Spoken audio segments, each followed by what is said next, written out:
couple weeks now, couple months. I've been here 6 months, but it seems like longer. Feels like long. And but good long, good long. Good long, yes, exactly. Well, I'm excited to have her walk through opportunities and careers at the Urban Institute as they will relate to our students. I'm sure we will be joined by more of our colleagues in just the next few minutes, but as always, the protocol would be, as we go through the webinar, if you have questions, please feel free to put them in that chat box in the bottom part of your screen. And we are recording this session and we'll have the recording available later. We'll also have a summary at the end.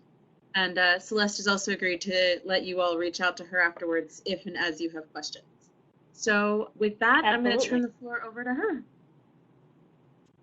Awesome. Thank you, Carmen. I'm very excited to have the opportunity to speak to this group today. Just to give you a little context, and I'd love to have some intros. Can we do intros, Carmen, or are they participating just through the chat? They are, but our folks are pretty good at sharing their names and schools and locations through the chat box. So if everybody who can hear us could just put those in real quick, that would be great. That would be awesome. Thank you. Just a little context. So Carmen and I actually met at a University of Maryland career panel.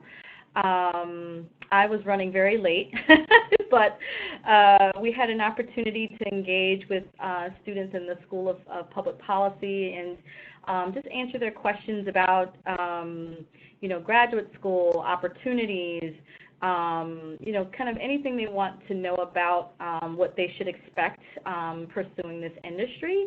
And we had a really great conversation and, both realized that we have an opportunity to network with each other and perhaps form some sort of, working relationship with the Urban Institute. As Carmen mentioned, I'm Celeste Chapman. I'm the new Director of Talent Acquisition and Planning here at the Urban Institute.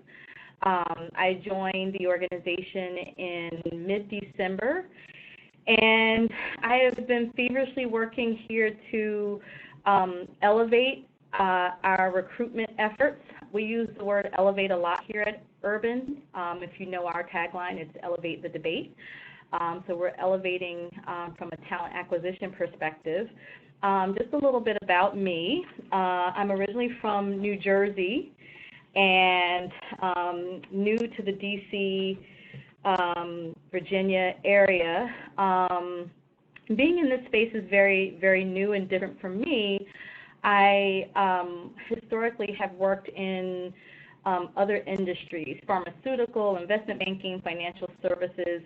So no experience at all in the public policy space, and it helps me to get to know and interact with folks who have been in this area of interest for a while. And I have to say that I'm really enjoying my time here at Urban, and we're doing some great things in terms of talent acquisition.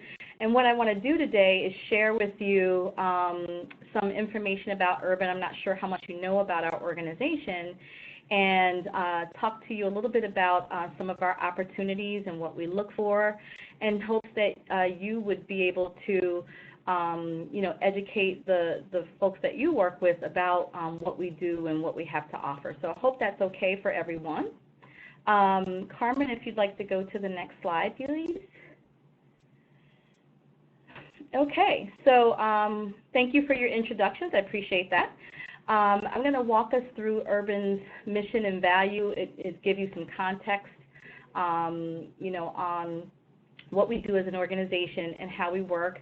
Happy to talk about the Urban leadership. We have a really great executive leadership. Not that it wasn't great before, but I think the leadership that we have now under Sarah Wartell is really taking the organization in a different direction.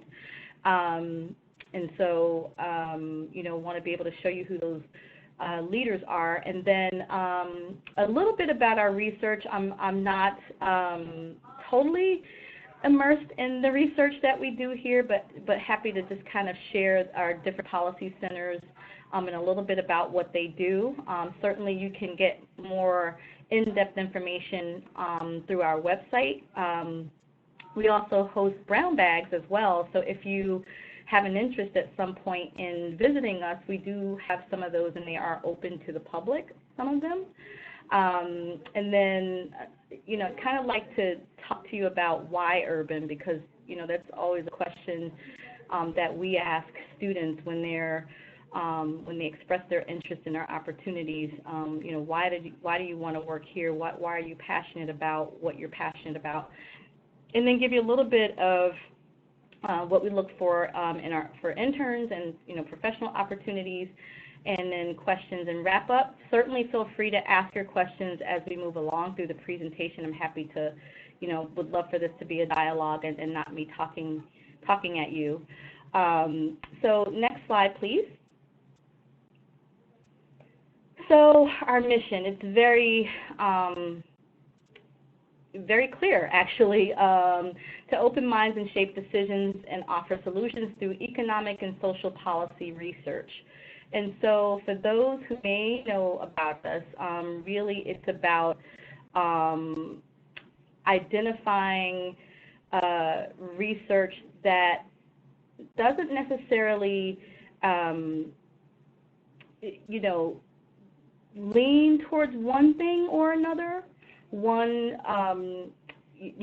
thought or another, but about identifying the research to help to drive some of the decisions that are being made for people who are either in a socioeconomic, underprivileged, underdeveloped areas. It's something we've been doing since 1966, if I'm not mistaken. Excuse me, no, 68 actually. I think I was around then. And so that's been our mission for many, many years. We are coming up on our 50th year, and that's something we're going to be celebrating next year. But that's what we're all about. Next slide, Carmen, sorry. So our values. For us, it's all about evidence. There's a lot of information out there about all these different, policies and practices, and, to hear our CEO talk to our interns just the other day about this, when we provide information, provide research, we want to be able to support, perhaps two different thoughts, but as long as it's supported by evidence. And, whatever decisions are made, through that, certainly we tend to lean a little bit more to the left, but we are a bipartisan organization, and, we'll support researchers here depending on the research that they come up with and what they want to present to external constituents. But at the end of the day, we hope that our research will support those groups that I mentioned, people and areas that face, hardships every day. We're proud of the fact that our research can help in some way. Thank you. Next slide. Okay, this is a pretty busy slide. I won't, talk too much to this, but you can kind of read here what we're all about. But we spend a lot of time, I think, networking in the academic arena with policymakers, in communities, in the private sector. I think you name it, we probably have done it. And we have a huge portfolio of research that we do here, which I'll speak to in a little bit, but it ranges from health policy to tax policy. A lot of philanthropic types of grants and things that are going on here. And, there are a lot of people who work here who are very learned in their respective disciplines. And so, what I'm going to say to that is this is a great place for, students and, students who are seeking opportunities to learn and grow in this area. In fact, we have 26 interns who joined us in the last, I'd say, 3 weeks, and already they're being engaged with tons of research and data. And I'm happy to say that some of the centers have already expressed interest in moving these students from intern level to full-time roles. So it's really exciting here, exciting time for us to be, moving in the direction of, taking our internship from just a thought on paper to something a little bit more actionable. So just food for thought for you. Next slide. This is our distinguished CEO, Sarah Rosen-Wortel.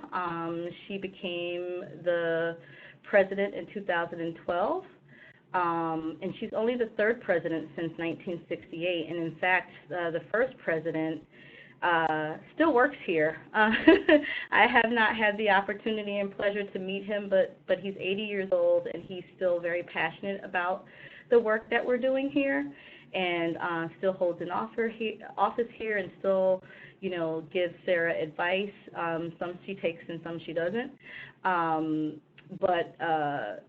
We're happy to have her at the helm of our organization, and she really is, as I mentioned earlier, taking us to a whole nother level in the public policy space. Next slide. So here are just examples of some of the research centers and policy centers that we have. Housing Finance Policy Center, which focuses on data-driven analysis of housing finance policy issues. It's not one of our larger centers, but they have some interesting work that they're doing around disparate treatment in the housing market and those types of issues. Health Policy Center focuses on healthcare costs, access, and reform. This center is really hot right now, as you can imagine, with all of the debate going on around healthcare. And so definitely if there are students who have this interest, they would be welcomed in this space. We have Income and Benefits, our IBP group, we call it, and they analyze, economic security, and it goes from, infants to, seniors. So they're doing great work here, and they actually take about 5 interns every summer. So this is a popular area as well. It's a very, very data-driven area, so definitely anyone interested in this area really needs to love data and analyzing data. Next slide. Okay, so our International Governance and Development Center. This is an interesting center. I actually have recently done some recruiting for them. The IDG group is probably one of our smaller centers. The funding that they get, well, I guess to say what they do in this particular center, sometimes it takes years for them to roll out projects, which I guess is why they're so small. But they do have an international spin, which makes working with them and working for them a very interesting experience for people who would love to be in this space.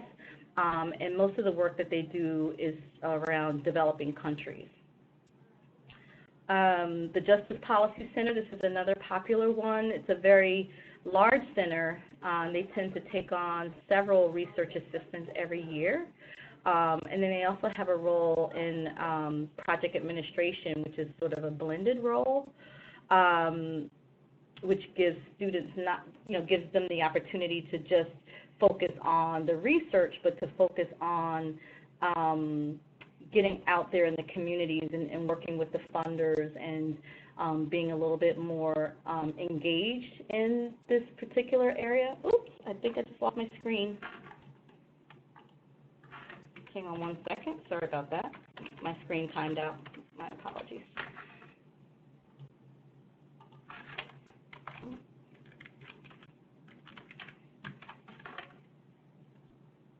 Here we go.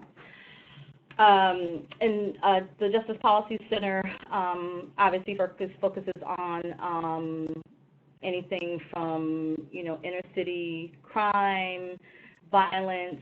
They work a lot with the criminal justice penal systems. So this is a very interesting group to work for.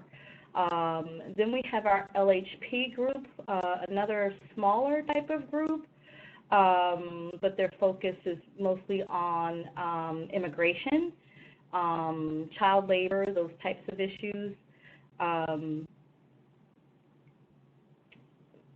All the work that they do is supports really good research around those policy areas. Next slide. And so our three remaining policy centers are the Center for Nonprofit and Philanthropy. They're a small center, but they get a lot of funding for the work that they do. They work more around not-for-profits and do a lot of work around philanthropy. And it's actually an emerging area where there's a lot of growth, and the center director there is looking for talented people in that particular center. The Metro Group, Metropolitan Housing and Communities Center, is our largest policy center. They do work around urban development, gentrification types of things, public policy around those areas. That group tends to be the group that hires the most research assistants, in the organization. And then the final one is the Brookings Policy Center. They focus on the tax debate. They don't typically do a lot of hiring. It's, again, a very highly analytical area. We tend to find that probably that's the least interesting of the policy centers, but definitely they do some fantastic work. I'm going to pause here for a second and ask if there are any questions about any of the centers or anything before I move on to the next slide.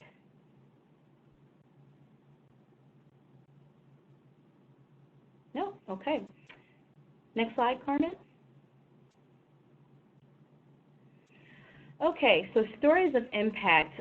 This is just an example of some of the work that has come out of some of the policy centers, and just kind of gives you an idea of the research that we're doing and the impact that we're making in a variety of areas. So, for instance, we did one on urban refugees. You can imagine how impactful this story was based on some of the things that are happening with the refugee population and immigration. And then obviously with the ACA, repeal and replace, we were cited actually for the work that we did in this area, and the folks that participated in this, providing this research actually won the President's Award here. So it was a very dynamic undertaking, but lots of information was provided through this, and we were cited probably more than 200 times based on the research that we did. Then there was some work on the housing and mortgage market, which as you know, was very popular back, some years ago when the housing market tanked, and so now we're speaking to the rising interest rates and how that's going to affect housing for people who are in underrepresented groups.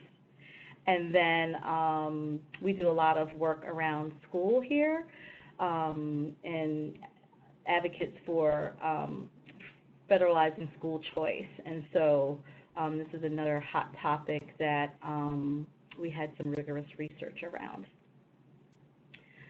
The next slide talks about why urban. And one of the things that we impress upon to students that we're trying to attract is,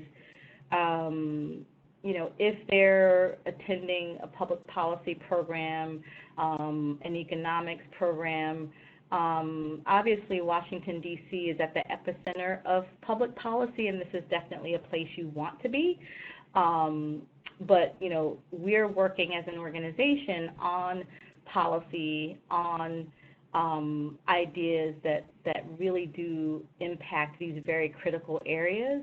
And, we're probably one of the few organizations that touches on, more than 8 distinct areas. So this is a great place to kind of learn about one policy center, but obviously if they have interest in, more than one subject area, they can span across policy centers. Definitely the support is here to help them take their academic understanding and, be able to use it in a professional situation. There's a lot of cross-collaboration depending on what types of research the centers are working on. And, I think for the population we're talking about who would be interested in our opportunities, that's a great way for them to kind of learn and understand maybe where they want to specialize at some point. Bullet 3, just, they have the opportunity to network across the Institute, as I mentioned. And, the biggest part, the last bullet, is, we're not a large organization. I think we have a little more than 500 full-time employees here, but we definitely have a strong value for diversity and its impact, and we're doing a lot of work around that area. And just to give you an example, we just launched our Diversity Inclusion Steering Committee a couple of years ago, and through that committee, we now have a very well-established intern program that we've piloted. We have several affinity groups that we're launching. We have work that we're doing internally around, employee engagement and those types of things. So it's really a great culture. Me having been here for only 6 months, I can't tell you how happy I am to come to work every day, even with my commute. Commute is a little crazy, but I do love the people that I work with, and I love what I do. And I love the students that I work with. Next slide.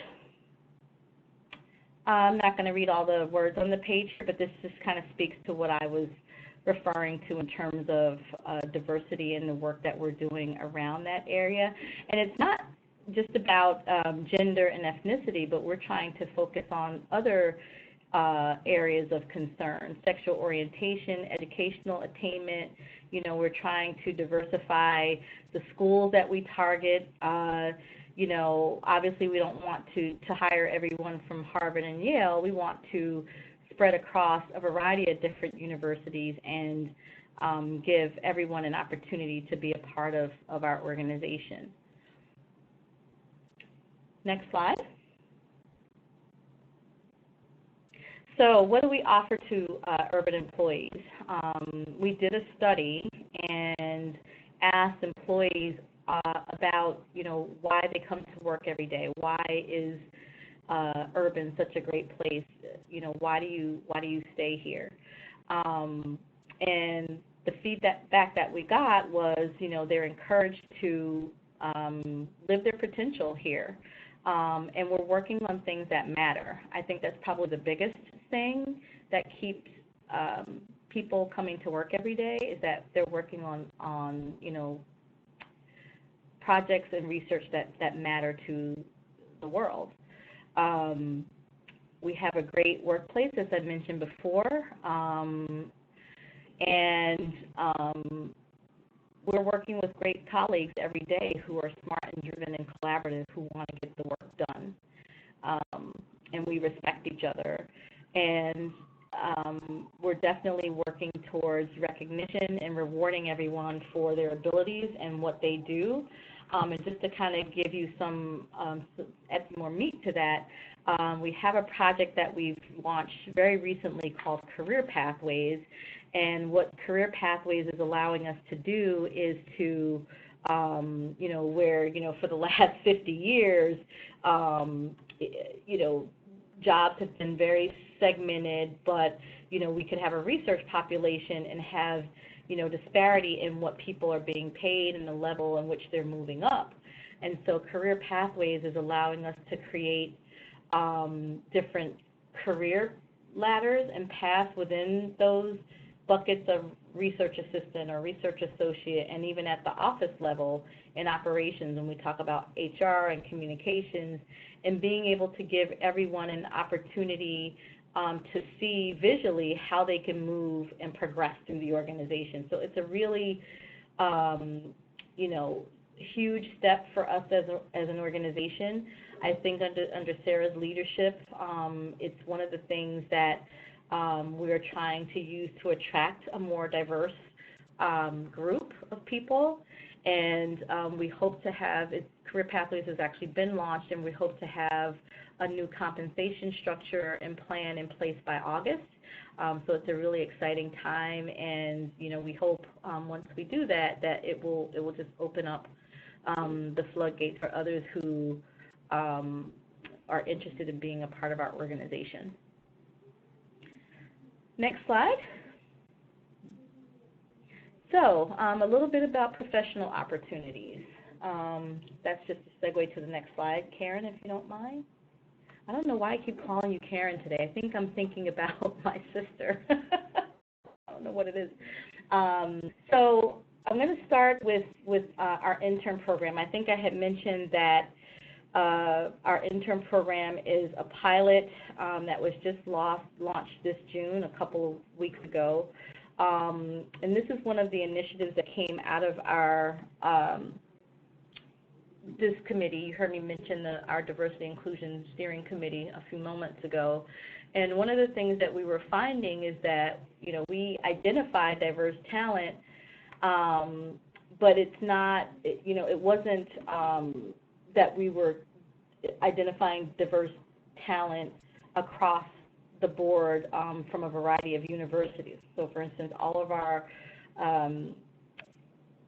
research assistants, which is sort of the first step on the ladder here in terms of career, were coming from one particular school. And if you could imagine that you're recruiting from one particular school that's not diverse, then that's the pool that you're going to get to choose from, and that's who we hire. And, is that going to help us to identify the research that we need if we don't have the diverse thought players in the conversation? So this internship program was developed to help support our diversity inclusion strategy and to help us build a pipeline for future. And it's not to say that we weren't diverse at the research assistant level, but we felt that there were a lot of other things that we could be doing to branch out to underserved universities, excuse me, like historically Black colleges and universities, and do more work in other regions of the company to attract more diverse talent. And it also helps us with our employer branding as well. Next slide. So just a little bit about our intern program. So as a pilot, it is paid, which is very nice. I know before I joined, we did have interns here very sporadically, not in a coordinated, strategic way, and some were paid, some were not paid. We had, hourly salaries all over the board, and it just wasn't in a coordinated framework at all. And so I've been able to come in and really put some parameters around everything. So our program is paid. It's 8 to 10 weeks right now. I'm thinking about actually extending it out and making it 10 to 12, which is sort of a benchmark. They do work full-time in the summer for 40 hours per week. They have very specific projects that they work on. We want them to not just be, filing and, being gophers. We want them to be able to take their academic experience and, computer just timed out again, and really bring some thought leadership of what we're doing. And the hope is that we will be able to convert some of them to full-time opportunity as well. We do host a new intern orientation, which just took place on June 5th. And we end officially on June 27th. And we do have some interns staying on a little bit longer past the program, but for the most part, we're 8 weeks while we're in the pilot. We offer informal mentoring and feedback to our students. We want to be able to encourage them and also educate them. Oh, and I see a question coming through. Are internships only offered in the summer or also in the spring or fall terms? That's a great question. Thank you, Stephanie. So right now the pilot runs in the summer, but we do have students who do tend to come in during spring and fall. We just don't offer a coordinated program during that time frame. But we are considering formalizing the spring and fall recruitment process for interns, if that answers your question. Thank you for that. We are also offering to our students opportunities with some of our researchers and other urban professionals. What I mean by that is during the summer, they have an opportunity to participate in what we call our Young Professionals career panels. And what that is we're setting up 2 panels. One is more on the undergrad research assistant track. The other will be graduate level research associate track. And we're going to have professionals from sort of both those segments talk to students about their backgrounds and their experience or any questions that they might have about opportunities and give them some direction, career direction. So we're really looking forward to that. And then at the end of the summer, each student will do a summer presentation or poster session. We're still kind of trying to figure out the details on that. And one of the reasons why we're doing that is, one, not to just give students the opportunity to showcase what they've done, but we want to learn from them. We want to get insight from them on what they've experienced and how they've been able to impact the Urban Institute while they've been here this summer. Any question about the intern program? If you go to the next slide, it actually gives you what we look for. 3.0 or better. We were actually going to go higher on that, but I had some concern that perhaps we would be leaving out some students who are really strong, but sometimes they get off to a rough start. They change their major. They're just things that happen. And I wanted to make sure that we were capturing the most diverse pool possible. So we have it set at 3.0, give or take. Students must currently be enrolled in an academic program. Hopefully it's relevant to their intern role. So if they're going into an area that really needs heavy econ, that would be what we'd be looking for. If they're in a public policy program or I don't know, criminal justice, typically is what JPC or Justice Policy looks for. We try to target students who are focusing on criminal justice, and it could be a combination of some of these things too. We hope to find students who are returning for their studies in the intern placement, just because through my experience, I've found that when you hire students who have already graduated, chances are they are looking for full-time. But we're thinking about revisiting that because we actually just had an instance where we hired a student who has already graduated, and the center is so interested in her background and she's been able to add value so quickly that they're already looking to make her an offer. So I'm thinking about revisiting that one. Definitely here, it's very important for students to have not just a well-written resume, but a really strong cover letter. Sometimes the cover letter will determine whether they get invited in to come and talk to us or not. So, if you're impressing upon your students, our opportunities, definitely, encourage them to make sure that their cover letters are, speak to, what their interest is and why they think they would be, a good fit and those types of things. We're actually hosting a resume and cover letter workshop for the students who are here.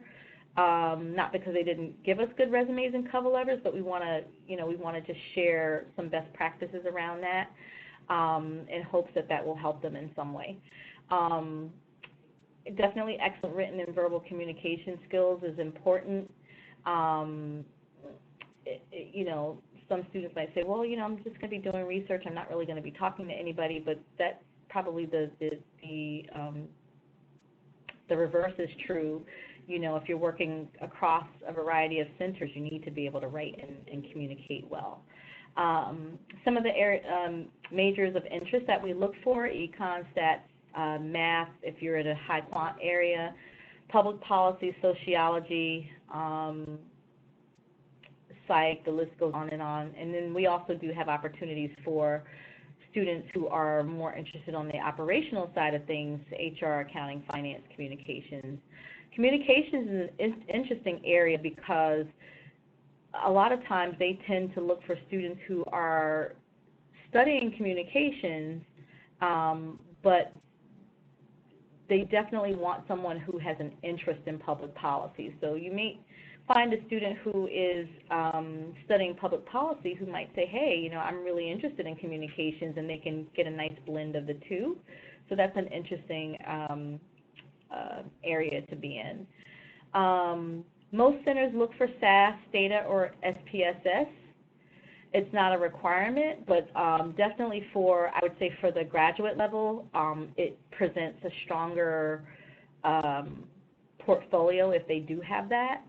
And then any other relevant coursework or research that they've done, if they've been a research assistant for a professor, or they've worked in another research organization, or they've done some, community outreach or philanthropy, that's always a nice plus. So those are all the things that we look for when we're identifying students. Any questions about that? Okay, next slide.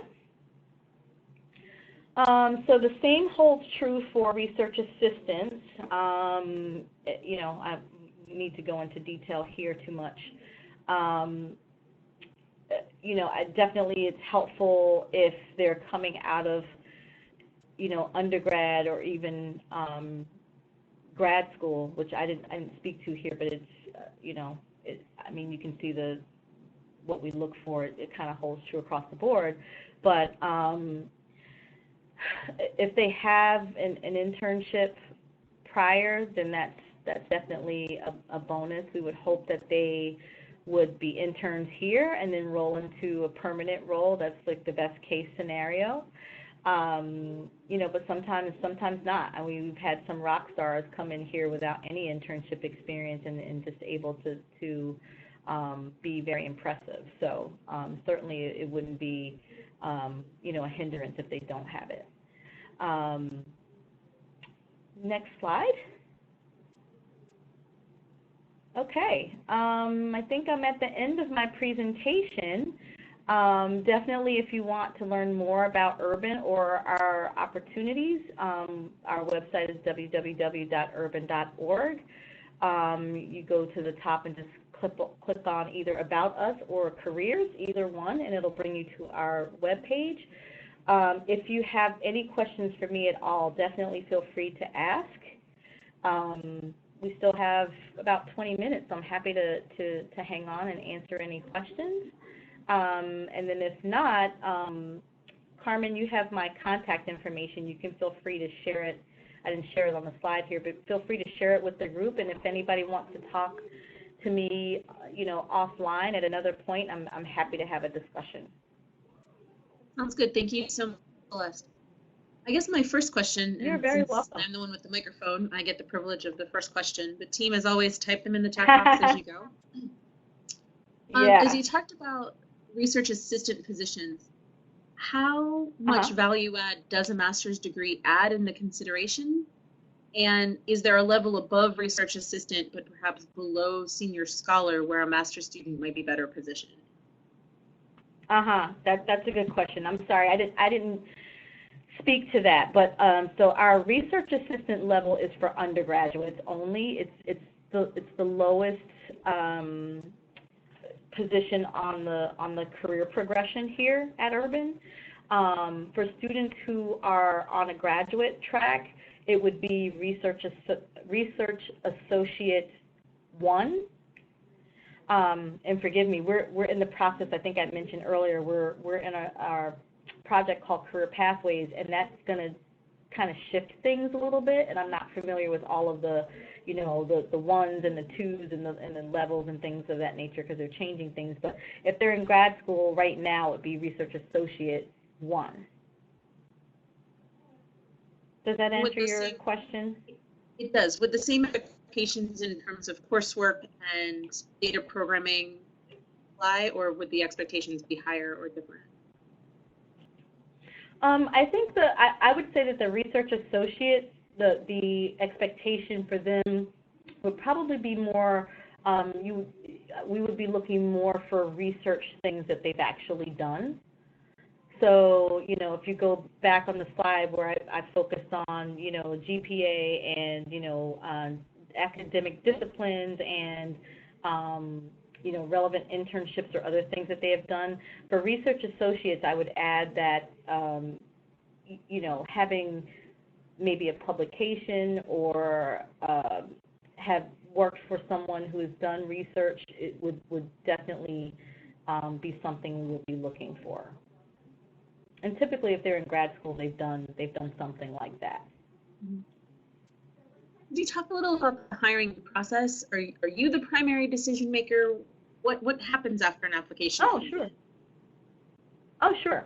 That's a good question. So I have a team of 3, and typically what happens is when a person applies to our career site, we're the first line of defense. So we have jobs posted, a variety of jobs posted, and we all have relationships with different centers and hiring managers, and we do the initial screening of resumes to see if the person or the candidate matches at minimum the requirement that the hiring manager is looking for. And then what happens is we share their information with the hiring team for that particular center, and the hiring manager will determine which resumes they would like to move forward in our process. Once we have that established, then my team will do an initial phone conversation just to, introduce ourselves, maybe ask questions about, gaps in the resume or, some clarifying types of questions and talk to the candidate about their interest and, why this position, why Urban. And then if that goes well, we would refer our notes onto the hiring area, and then depending on what level they're at, they either get invited in for a face-to-face interview, or it could be a panel interview. It just depends on the center and what they're looking for, the level that they're looking for. So I would say the higher that we go up in level, it tends to be more interview panel style versus one-on-one, typically. And I know at the even higher level, when we start to talk about Research Associate 2, most times they get asked to do a job talk. That's for more advanced people. But yes, my team is the first line of defense. So, certainly if you have people or, students that you'd like to refer over, feel free to filter them through me. And then I'm happy to, move them to whichever center they either express interest in or I think their resume makes the most sense. But definitely refer them to the website too, because I know that You know, for a lot of organizations, you might say, oh, well, you know, I applied to the website, I never hear anything, but we actually do use our website, you know, because not a lot of people know about us, so we, you know, we rely on, you know, candidates of interest to be in there and for us to go through and look to see who's the best match for the position. About how many applications do you get on average for a position at the master's level? Oh my gosh, I feel like that's a loaded question. It depends, honestly. It depends on the role and the center. You know, when just to give you an example, I posted a job for our International Development and Governance group, and that's a really tough area to recruit for. But you know, again, we're working on our diverse outreach, and so when I did my outreach, I wasn't expecting to get a whole lot based on my conversation with the hiring manager, but once I did my outreach, I had, inside of the first couple weeks, I think I had 200 resumes. So, you know, it depends. If we're talking about the Metro Center, they get hundreds of resumes, because it's such a large center in a popular area. So it really does depend. If we're talking about, you know, income benefit policy center, not so much, because it's a high quant area and they're very selective. So it, you know, it varies across. But, you know, it could be anywhere from, you know, 100 to maybe 200 or 250 resumes per opening, depending.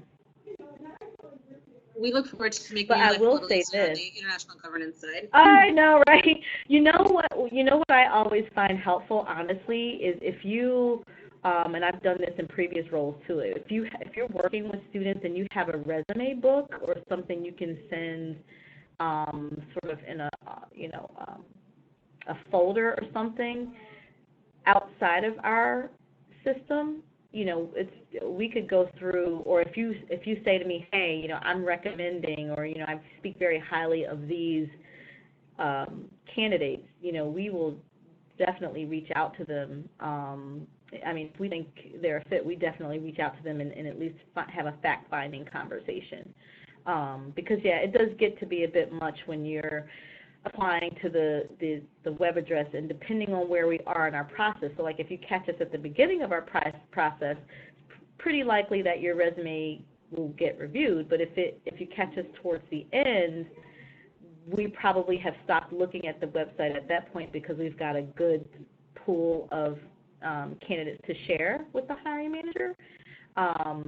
So, you know, definitely if you think you have people who fit the opportunity that we're posting, you know, feel free to just reach out to me directly and say, hey, you know, I really speak, you know, highly for, you know, these two people, and, you know, is it possible to kind of move them through the process, and we can definitely see what we can do about that. I have two questions, but I know we don't have a lot of time. Sure. So, folks, if you have questions, please Sure. get them in.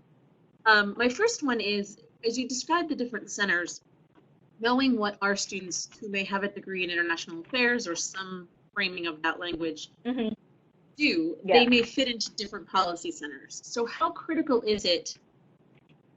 What kinds of keywords do you look for? Do you look for the keyword in the degree, or if they're working on, say, refugee issues, would that be enough of a flag for you as you read their cover letter? Or how can students signal that even though their degree may be in international and the work may initially be conceived of as domestic, there's transferable skills?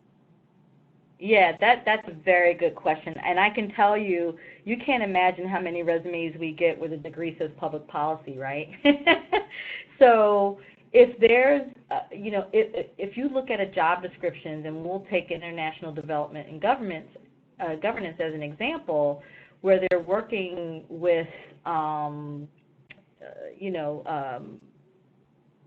underserved populations internationally, or if you're talking about one of the other groups where they're working with refugee issues, the more you can use those buzzwords, the more likely your resume will be selected. Because if we use those words in the posting, chances are that's the skill or the experience that we're looking for.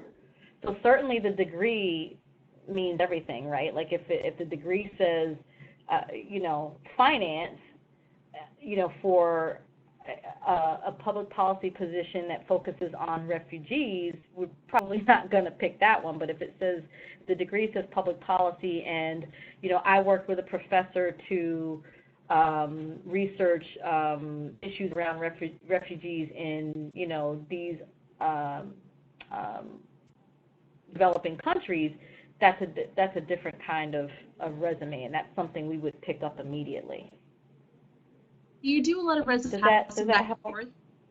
Yes. So I applied for a job on X, but there was a better opportunity for me, Y. Do you all shift resumes that way, or are people pretty tracked?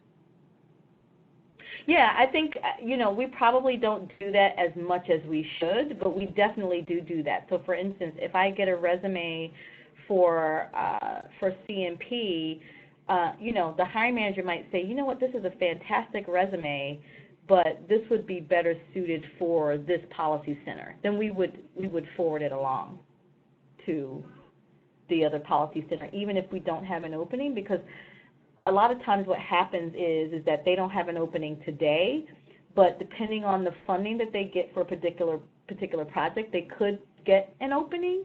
And so we like to be proactive in our passing of resumes. And in fact, we have a project around that. It's called strategic hiring. And so we have resumes that we look at for jobs that we don't even have open, but the background of the person is so intriguing to something that we're thinking about doing that we would reach out to that person. That's great. If that makes sense. And then my last question would be, can you tell us a little about the culture at Urban? Is it very hierarchical? Do people move around a lot? Mm-hmm. Is it formal, informal? What's it like there? Yeah, it's an interesting, being a newbie, it's an interesting place because each center really does have its own little mini culture in a lot of ways. Like I just came down from a meeting with the center director for our Center for Nonprofit, and she's such a dynamic person, and she, when she's hiring, she actually looks for, how can I explain it? She's looking at non-conventional skill sets, and what I mean by that is she would be the person that would look past somebody's degree and look for other things just because she's thinking out of the box, right? So that's the culture for CMP. But if you talk to another policy center like at LHP, they're a lot more traditional in the way that they approach recruiting. So that's sort of our, we have these little mini cultures inside of Urban, but then you have the overall Urban culture where everybody is very inviting and supportive of different views and conversations, and there are some centers that work really well cross-functionally together, and then there are others who really just kind of do their own work. So it kind of depends on where you are in this, in the organization. But for me, because I'm in HR, I kind of,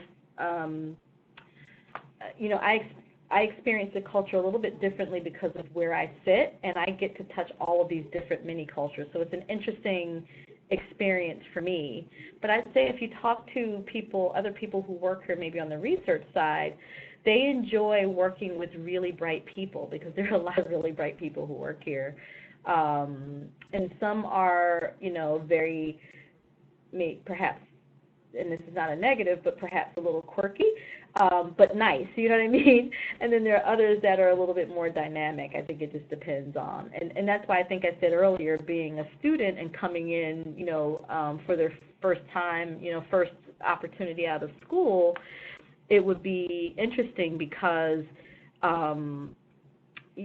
they can, even though they work in one particular center, they could still get exposure to other centers to get the full Urban experience, if you will. And in fact, there's a group here, affinity group for young professionals that they have to kind of, give them an opportunity to hear about what their colleagues are doing at their level in other centers. That's great. Yeah. With that, that's all the questions I had. Last call? Okay, seeing none, Celeste, I want to thank you so much. This has been really helpful for me as I think about ways that we can partner with you and share some of our great students with you.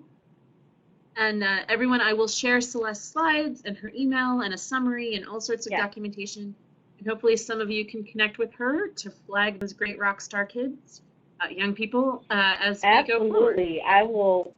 Yes, we will take whatever you have. We are definitely, want to be engaged with your organization as we start to partner a lot more externally, which is not something we had historically done really well in the past. And I think it's because there really was a one-person recruitment shop here, and now that I'm building a team, we have the opportunity to really engage with other groups and talk about urban and give you insight that you can give to your students. And so I'm really happy to have had the opportunity to talk with you again. And, if you have, like I said, any other questions outside of this conversation, just feel free to reach out to me. I'm happy to have a phone conversation, meet up for a coffee, anything. I mean, this is just great, I think, a great opportunity for us. Thanks, everyone. I highly recommend welcome, Jody. It's a lot of fun. All right. Thanks to all. Awesome. And, well, thank you all so much again. Thanks. Have a great rest of your day. All right.